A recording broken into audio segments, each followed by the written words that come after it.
Hola, mi gente. Thank you for visiting our Facebook page. We have with us Bertha, Felix, Mata, who actually just wrote a book. What's the name of your book, by the way? It's Dandelions in the Wind, and the subtitle is From Poverty to Leadership, the Voices of Migrant Youth.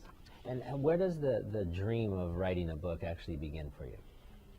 Well, I have a lot of memories about when growing up, and since my job entails working with youth, low-income, first-generation college students, and helping them to stay in school, do well, and succeed, I kept hearing the similar stories, and so I thought that I needed to give them something so that they can see that there's many people that have gone before them and become very successful.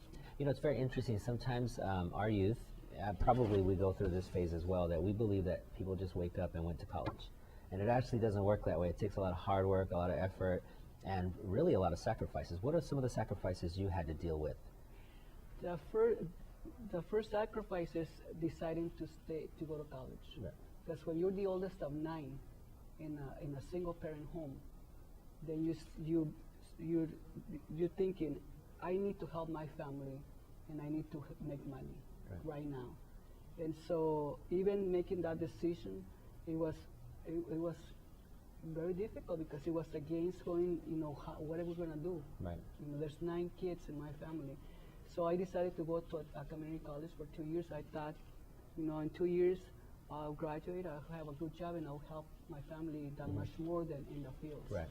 You know, and community colleges are actually a great resource for those of us that maybe don't make the kind of income or didn't obtain a scholarship or even a grant to go to college. It's definitely affordable.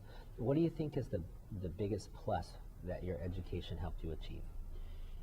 I think that it opened a lot of opportunities. It opened a lot of doors for me. With my 2-year degree, I was working on a health clinic.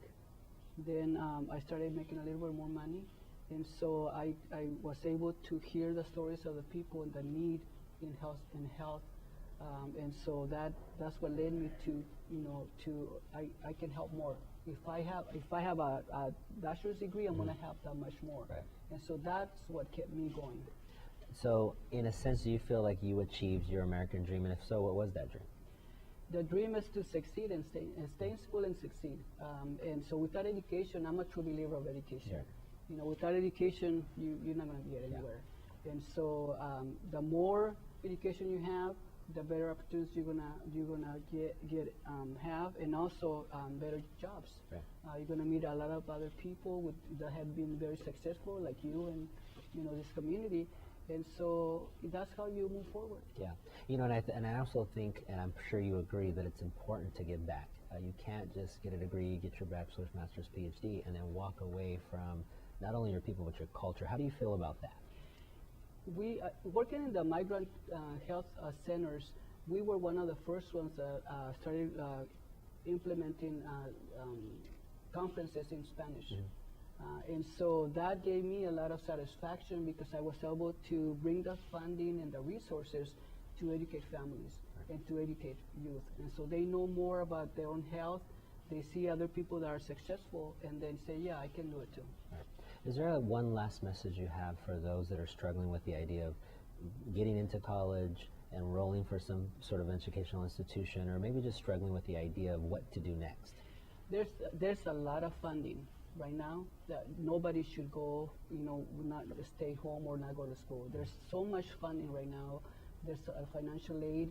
If people are, they have to go away, they can stay in the dormitories at the colleges, and pretty much they're going to qualify for a lot of financial aid. Wonderful. Why should someone read your book? Well, to see that my stories are very simple, but I see a lot of youth struggling, and I want them to know that those are temporary problems, that tomorrow is going to be different and it's going to be over. Absolutely, and that's a great message, and we're going to finish with that. Thank you for watching our Facebook page show. Don't miss it. We'll be back next week. Thank you. Thank you. Thank you.